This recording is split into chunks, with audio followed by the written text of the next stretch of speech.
Oatmeal is a staple food of most bodybuilding diets and diets of people involved in fitness and cross fitness. Oatmeal, again, is commonly found in the diets of people who participate in these activities, and for good reason. Oatmeal is a very healthy food. It's a good source of what they call soluble fiber. The particular fiber found in oatmeal is called beta-glucan, and some studies have shown that it can actually lower elevated blood or plasma cholesterol levels. It can help raise HDL or high-density lipoprotein cholesterol levels. It promotes the flow of bile within the liver, and it seems to even promote immunity. If you consume soluble fiber such as oatmeal with let's say, a rapidly absorbed form of carbohydrates or carbohydrates with a high glycemic index, the soluble fiber will kind of lock on to the carbohydrate and lower its absorption, therefore eliciting less of an insulin response, which makes the carbohydrates a little bit less prone to producing body fat. I think oatmeal is also popular because its fiber content imparts a filling effect. In other words, when you eat a bowl of oatmeal and maybe add a little bit of fruit on it, it fills you up and keeps you from being hungry.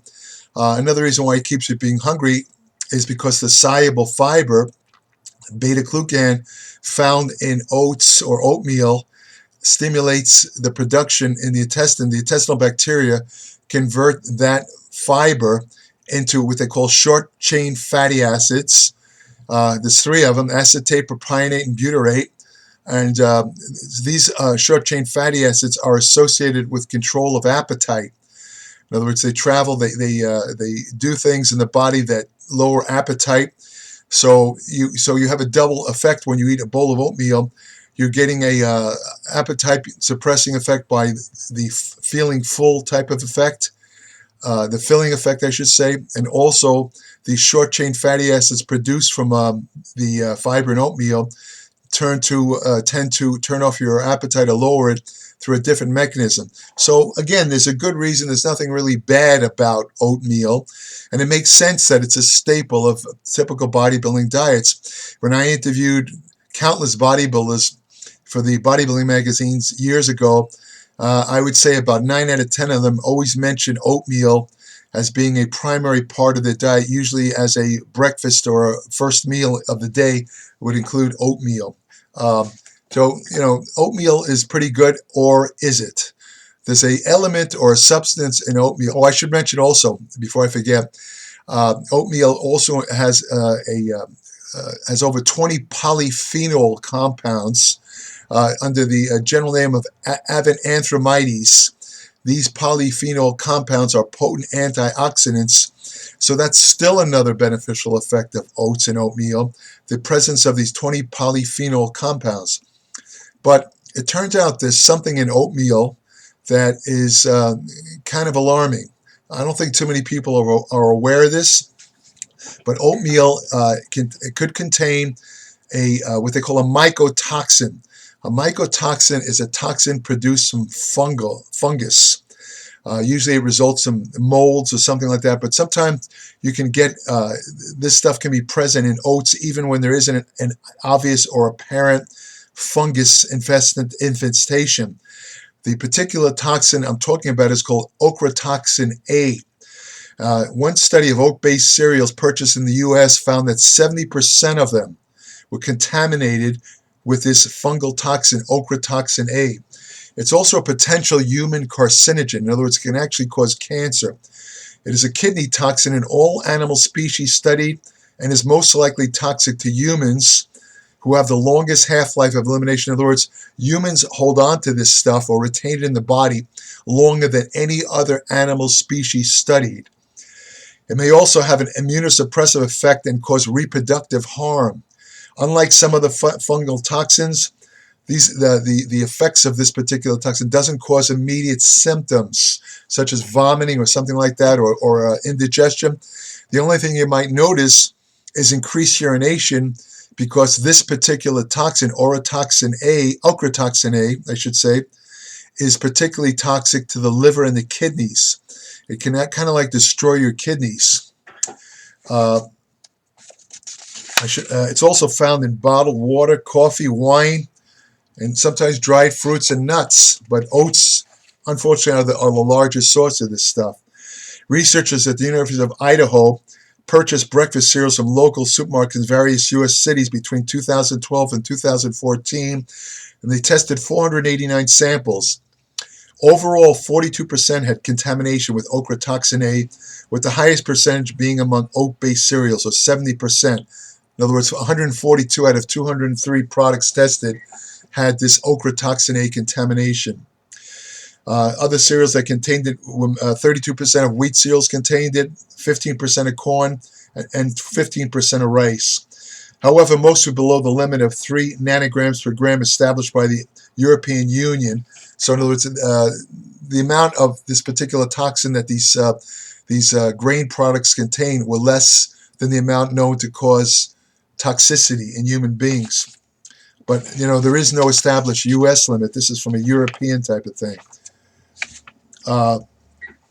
There was no statistical difference between organic and conventional products. In other words, normally you could avoid stuff like pesticides and some chemicals by purchasing organic foods or fruits, vegetables, grains. In this case, it makes no difference. Both the organic and the conventional all contain the Ochratoxin-A. The studies conducted in other countries have found similarly high levels of Ochratoxin-A in breakfast cereals. So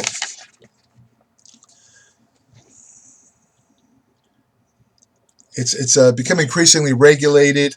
Blah blah blah. It's produced by fungi or mold who grow on the grains when exposed to moisture and heat in the field, and in various stages of production, storage, and transport. It's difficult to destroy under normal food processing or even cooking conditions.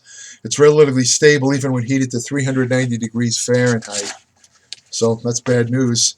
It's also likely that higher concentrations of Ochratoxin-A will occur in less processed products like steel-cut oats and rolled oats than in highly processed. In other words, the more natural forms of oatmeal actually contain more of this stuff. In other words, the purer the oat product, the higher the chance of Ochratoxin-A being in it. It may potentially occur in higher concentrations in oat bran because fungal toxins tend to occur on the external layers of grain, such as the bran, rather than on the starchy inner portion or the germ. Whole grain oat flour may also be contaminated with Ochratoxin-A. The European Union has proposed a strict tolerable daily intake of 5 nanograms per kilogram of body weight, which works out to 227 nanograms of Ochratoxin-A per 100 pounds of body weight. The amount of Ochratoxin-A in most contaminated oat-based cereal in the U.S. studied contained 9.3 nanograms per gram.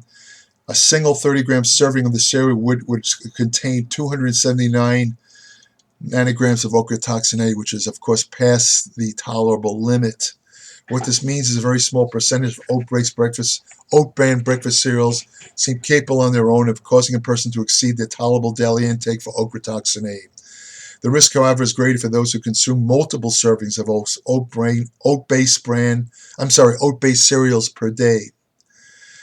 Now, that all sounds like pretty bad news. I mean, it makes you say, well, all right, oats have some good qualities. It has those 20 polyphenol compounds.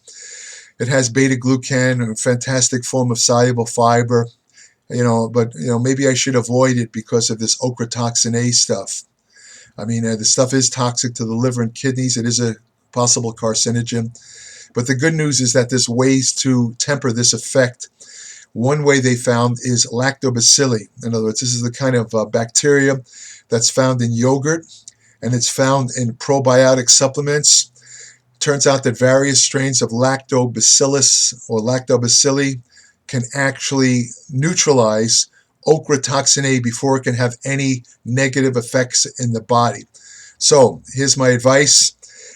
If you enjoy your oatmeal or your oat-based cereals and you want to continue to eat them, I would also suggest using either a probiotic supplement. Most of them do contain lactobacilli of various strains, or you can even have some yogurt with the meal, and this will more or less neutralize anywhere from 65 to 93% of any Ochratoxin-A that you encounter from eating the oat-based foods. So that's about it. Again, nothing to really be alarmed about. I've never heard of any mass epidemics of people being poisoned by Ochratoxin-A, even people that have consumed oatmeal for years. But the fact is, it's still there. So just something to keep in mind. If you want tremendous information, in-depth information about nutrition, exercise science, food supplements, fat loss techniques that work, hormonal therapy, anti-aging research, subscribe today to my Applied Metabolics newsletter, www.appliedmetabolics.com, 40 to 50 pages every month, pure information, no ads. I'm not trying to sell you anything but information. It's based on my 56 years of empirical experience in the gym and studying the science, constantly studying. I go through probably 300-400 journals a month to find information to put in my newsletter, to translate it into everyday language so that anyone can benefit from and understand what I'm writing. I've been a professional writer for over 40 years. I know how to write. And like I say, anybody with a 6th grade, who got as far as the 6th grade, will be able to read and understand my newsletter. You will benefit from it no matter what your level of education or experience. So subscribe today, www.appliedmetabolics.com. I answer questions from subscribers only. I have an email portal on my Applied Metabolics site. Again, I only respond to questions from subscribers. Same with my YouTube videos. If you leave comments, unless you're a subscriber, I don't have time to answer your question. You're welcome. If you want, you could send me a Facebook request. But again, I don't answer questions on Facebook, except only for subscribers to my newsletter. If you're a subscriber to Applied Metabolics, I will enroll you in my private Applied Metabolics Facebook page, where I have a ton of extra information about exercise, medicine, and health, nutrition. I put it on the Applied Metabolics Facebook page, and I also answer questions on my Applied Metabolics Facebook page, and that is a benefit of being a subscriber to Applied Metabolics, www.appliedmetabolics.com. If you want to have the best friend you'll ever have, go to a local shelter, adopt a dog. Take care.